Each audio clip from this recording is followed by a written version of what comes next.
Fernanda Gonçalves, vamos nos abrir, viver caminhos para a liderança, vamos explorar. Você está ouvindo o podcast sobre liderança, produzido em parceria com o programa Sustenta a Vida da Universidade Federal Fluminense.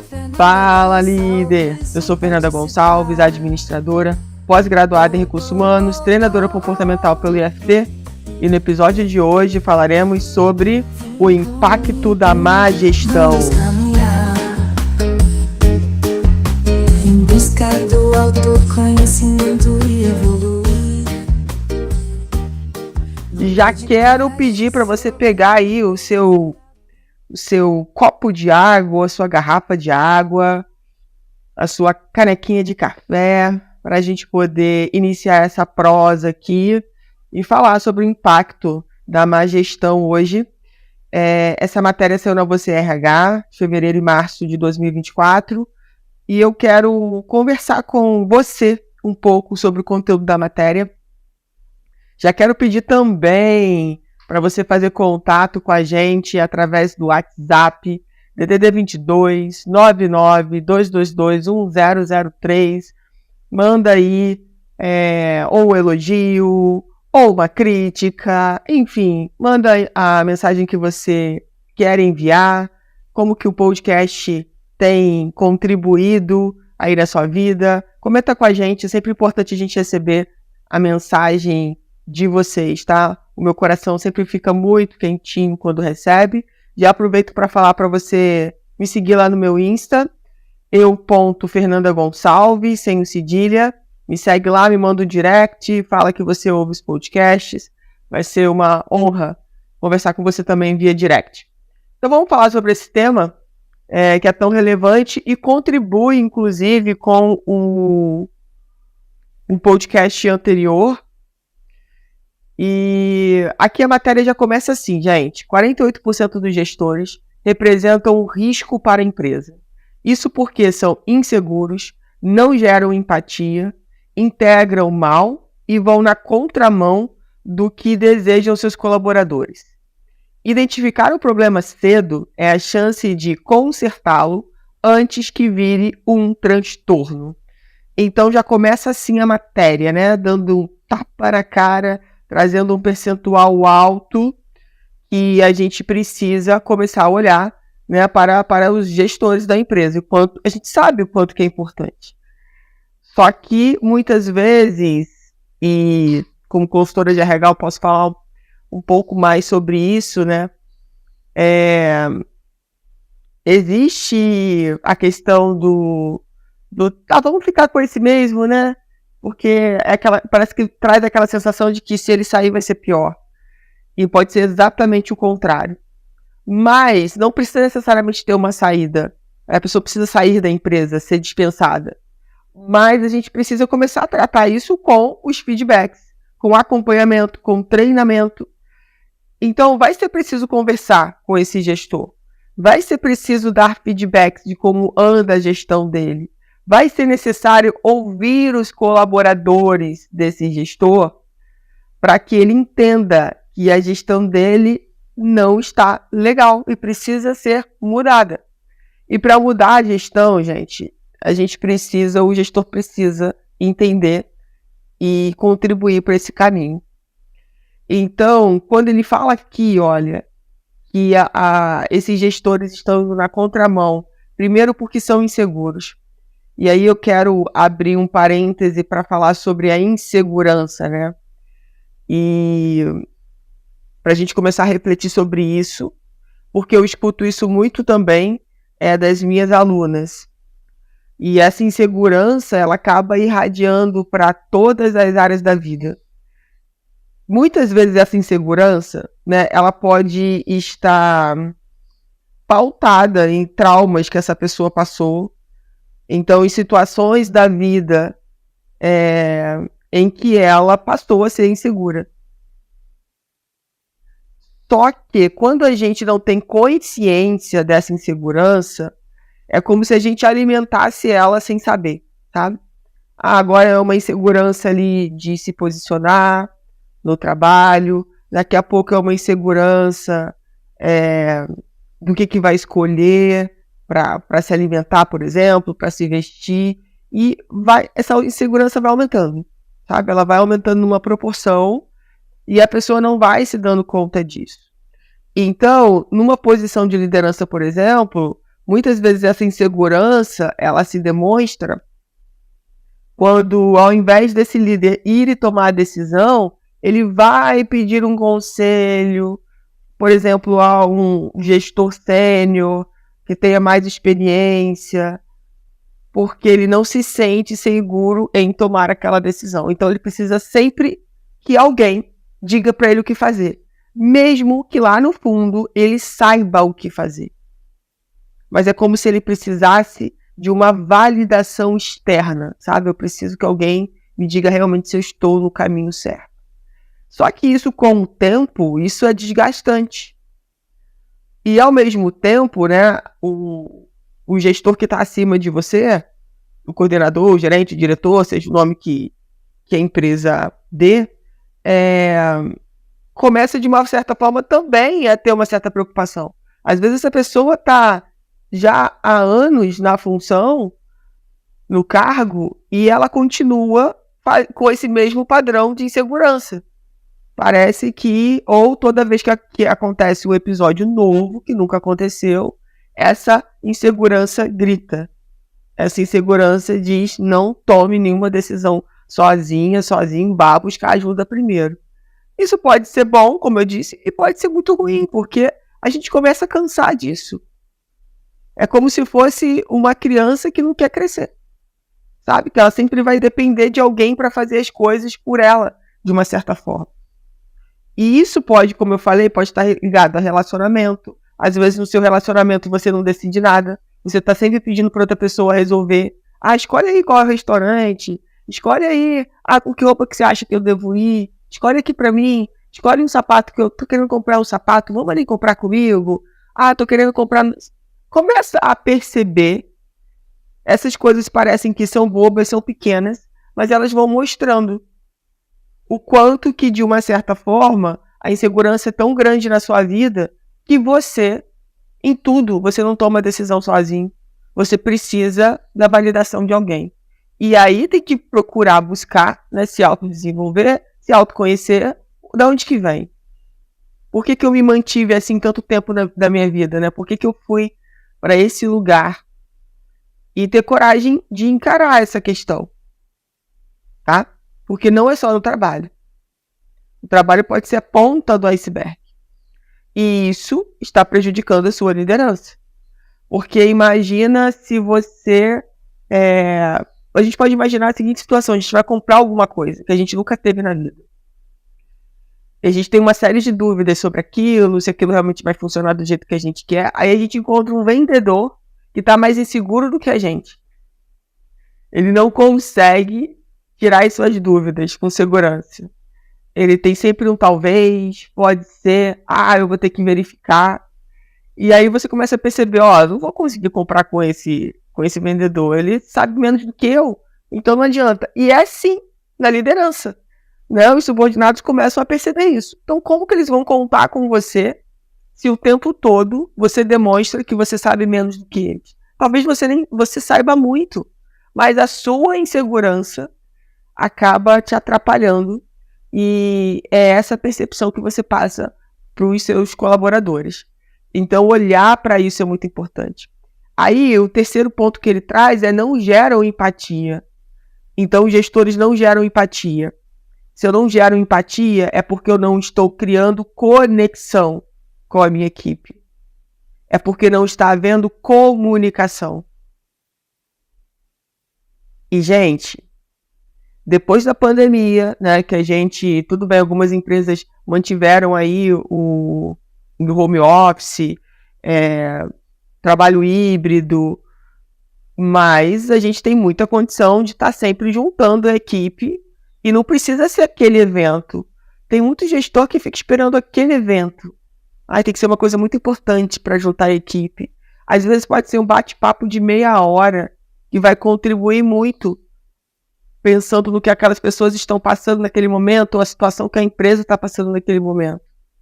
Então, trazer as pessoas para próximas de você, ou você, vamos fazer melhor, né? Você se aproximar das pessoas, você se aproximar da sua equipe, você de fato querer saber como as pessoas estão trabalhando, sabe, verdadeiramente, se está tudo bem, se tem algo que pode ser melhorado, se tem alguma coisa que precisa ser alterada. Isso tem que ser algo que tem que ser primordial na tua vida como líder. Você tem que... Eu não queria usar a palavra preocupação, porque não é esse tom que eu quero dar. Mas seria a palavra interesse genuíno. Sabe? Você tem interesse de saber como o seu colaborador está. Né? Como é que está a fase da vida dele.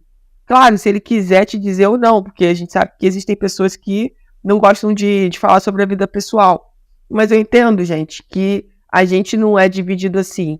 Ah, fulano é assim no pessoal, fulano é assim no profissional, fulano é assim no seu... Fulano é fulano. E acabou. Então, sendo fulano, ele tem as identidades dele, que aí vai ser no trabalho, qual é a posição que ele tem. Hoje, onde ele mora na família, qual é a posição que ele tem. Mas ele continua sendo fulano. Ele não muda por isso. E aí, como que você, enquanto gestor, pode fazer esse processo de aproximação, de empatia, sabe? De querer realmente entender o que está acontecendo e se colocar no lugar do teu colaborador. E se você estivesse no lugar dele, você gostaria do chefe que você está sendo hoje, do gestor que você está sendo hoje, do líder que você está sendo hoje? Ter coragem, né, de falar, me diga aí o que eu posso melhorar. O que você acha que dá para melhorar? A gente tem que ter essa coragem de ouvir o que às vezes está na nossa cara e a gente não consegue perceber, porque a gente não está ali todo dia com eles fazendo os processos. Então, quando a gente fala assim, me diz, eu estou disposto a ouvir, me explica melhor, não entendi, vamos conversar, me explica melhor o seu ponto de vista, porque cada um tem um ponto de vista. Eu tenho um fato e cada um tem um ponto de vista. Então me explica por que você tem esse sentimento, por que você acha que isso vai ser melhor. Quando a gente começa a conversar e a abrir leque sobre aquilo, e não deixar aquilo fechado, aquilo que o colaborador disse foi uma besteira. Será? Vamos entender um pouco mais a percepção dele, por que ele trouxe aquilo. E às vezes quando ele consegue explicar a percepção dele, num contexto, pode começar a fazer sentido. Porque a gente não tinha enxergado do ponto de vista que ele enxergou. Então, esse trabalho de aproximação é muito importante. E se o próprio gestor, né, não estiver realmente querendo se aproximar da equipe, conhecer a sua equipe, entender como ela funciona, vai ficar muito difícil para a empresa, porque provavelmente a empresa vai perder talentos, que as pessoas começam a cansar, elas começam a perceber que não vai ter mudança, aí elas mudam. Ou a gente vai ter um monte de subordinado, aqueles subordinados mais ou menos, que cansaram de dar o máximo e não são reconhecidos, e aí eles começam, né, a ficar na famosa zona de conforto. E aí quando eu falo, gente, de aproximar, né, é também trazer esse alinhamento de expectativa entre líder, subordinado, subordinado, líder. É importante, sabe, ter esse alinhamento de expectativa. Então, deixar claro o que é possível fazer e o que não é possível. Que às vezes nem é de responsabilidade do gestor, mas são regras da empresa. Olha, isso daqui não tem como fazer. Então, por exemplo, você está aqui, a empresa podia colocar parte da equipe home office, por exemplo, que se fosse um pedido dos subordinados, né, desse gestor. E a empresa já definiu que ela não coloca mais ninguém em home office, agora vai ser presencial no ponto final. A decisão dela, porque ela avaliou e viu as questões, as vantagens e desvantagens e decidiu por isso. E aí o líder não pode falar assim, eu vou ver, eu vou fazer um pedido especial por você, para ver se a direção considera isso, e no final não leva isso, também sabe que se levar não vai ter retorno. Então, é trabalhar com a verdade.